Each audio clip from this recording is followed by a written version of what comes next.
Hello po mga kabayan, kamusta po kayo? Sana po nasa maayos po kayong kalagayan. Si Kamanong po inyong lingkod ay nagbabalik po muli at tayo po ay magsama-sama magkomentuhan dito po sa Tambayan Makabayan. Magumpisa na po tayo. Komentuhan po natin. Ito po pinag-uusapan po sa social media. Nung nakaraan po na pre-trial po ng impeachment ng Vice President ay lumabas po ang balita na ito pong abogado ng ating Vice President na si Atty. Sison ay nilampaso po at kinain daw po ng buo ito pong grupo sa pangunguna po ni Luistro, mga kababayan. Basahin po natin at komentuhan po natin ang kumakalat po sa social media, mga kababayan. Ito po, umpisa na po natin. Yan po mga kababayan, ang kumakalat po sa social media at pinag-uusapan na.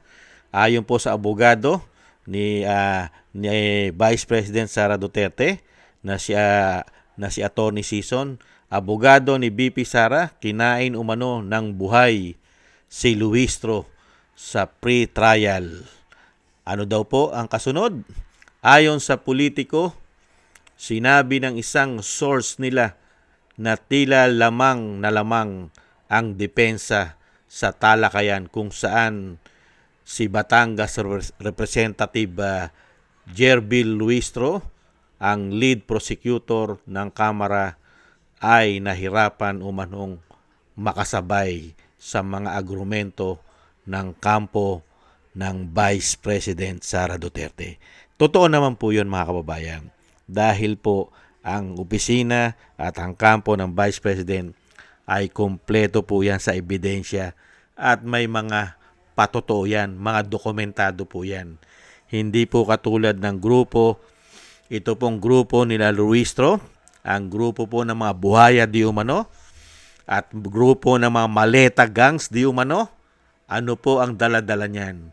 Puro po paninira, gawa-gawa, scripted di umano. Kaya nga po sumasakit ang ulo nila. Hindi po ba? Kaya lang nilang talunin ng Vice President sa sabwatan. Gagamitan po nila ng sabwatan politika. Diyan lang po nila mapapabagsak ang Vice President. Pero sa mga dokumento at mga resibo, malabo po sa sabaw ng pusit na ma-impeach nila ang Vice President. Hindi po ba? Kaya nga pilit po nilang inuubos ang mga kaalyadong senador. Hindi po ba kung ano-anong kaso ang ginagawa nila para maubos at pagharian nila at ma-impeach nila ang Vice President. Excuse me po. Ito pa po mga kababayan, basahin pa po natin. Ito pong sinasabi po. Ito po, babasahin ko na lang po sa inyo mga kababayan. Ayan po, medyo maliit po eh. Basahin ko na lang po. Abogado ni BP Sara, kinain umano ng buhay si Luistro sa pre-trial. Ano po ang kasunod?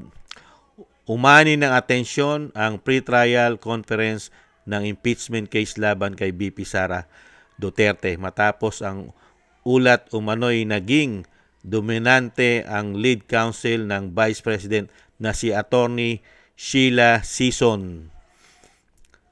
Sa closed-door proceeding, ayon sa politiko, sinabi ng isang source nila na tila lamang ang depensa sa talakayan kung saan si Batangas Representative Jerbil Luistro, ang lead prosecutor ng Kamara, ay nahirapan umanong makasabay sa mga argumento ng kampo ng Vice President. Ano pa? Kinain ng buhay ni Atty. Sison si Luistro sa pre-trial ayon sa source.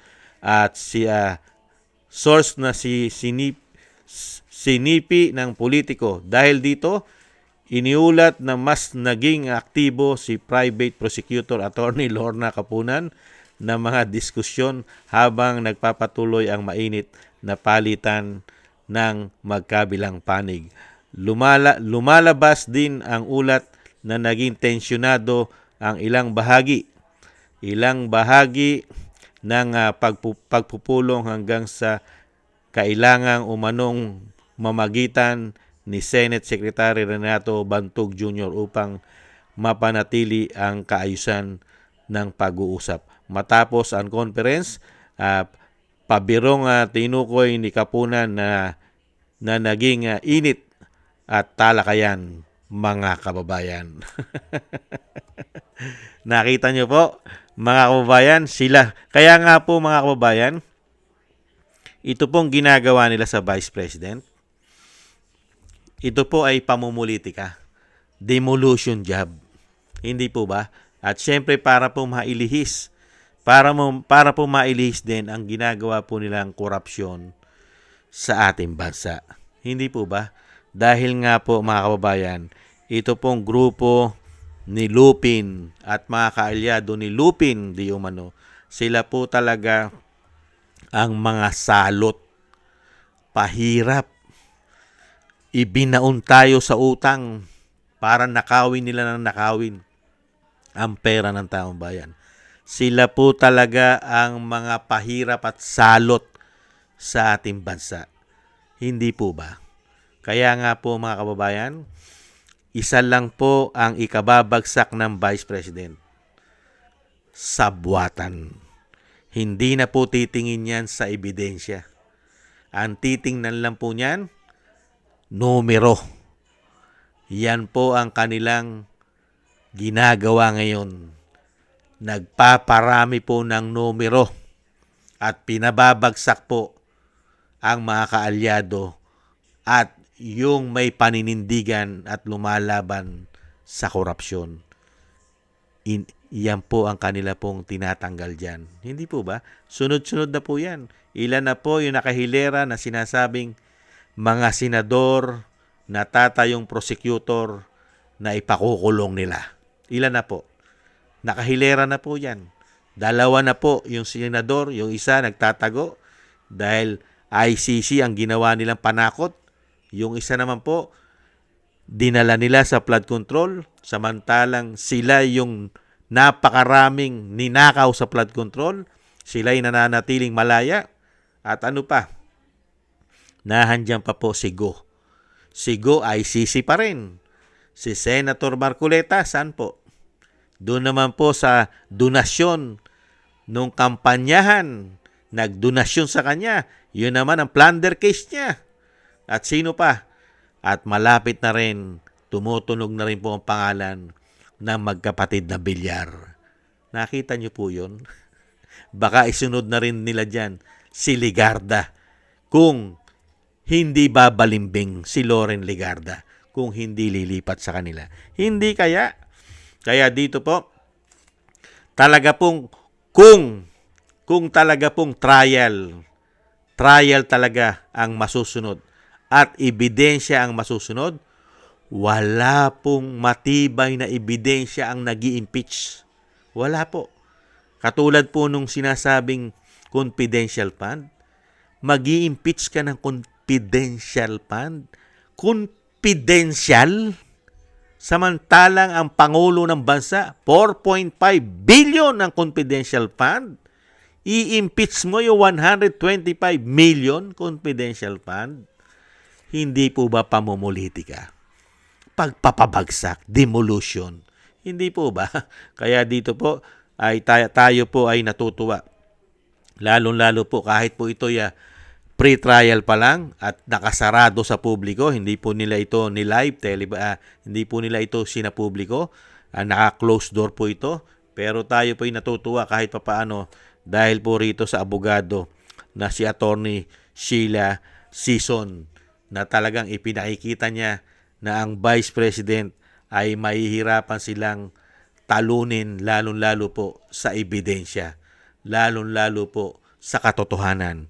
Ito po mga tao na ito ay nagsama-sama lang po para lang po ito sa proteksyon nila, bawat isa sa kanila, para sa pagdating ng panahon ay matakasan nila ang kanila pong kawalanghyan at kademonyohang ginawa sa ating bansa. Hindi ba, Luistro?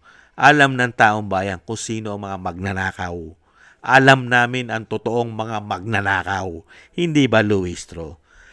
Excuse me po.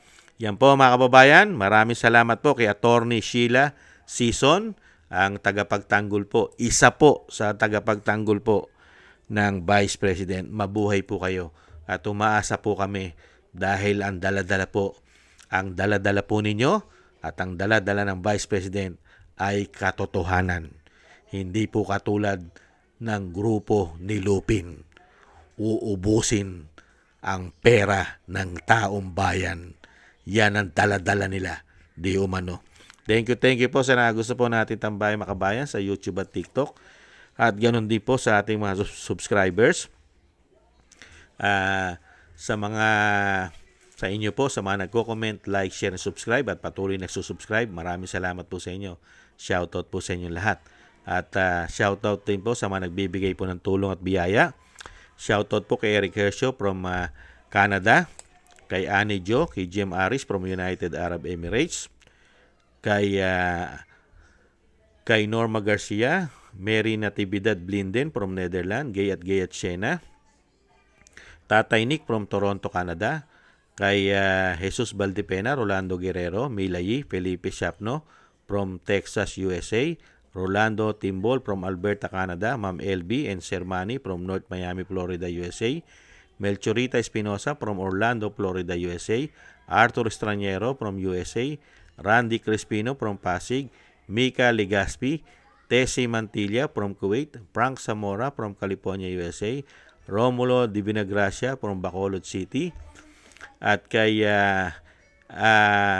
kay Kingston from Hong Kong, Jake Yahut from California, USA, Gina Ray from Berlin, Germany, Julieta Silona from Sydney, Australia, at Baby Roman at Ate Isa from Cagayan, Bali. Maraming salamat po sa inyo. Shoutout po sa inyo lahat at ingat-ingat po kayo sa inyo po mga paggawa at God bless po sa inyong lahat. At tayo naman po mga kababayan ay magtiis lang po. Kailangan po natin magtiis. Tiis-tiis lang po tayo. Muli po. Bye-bye.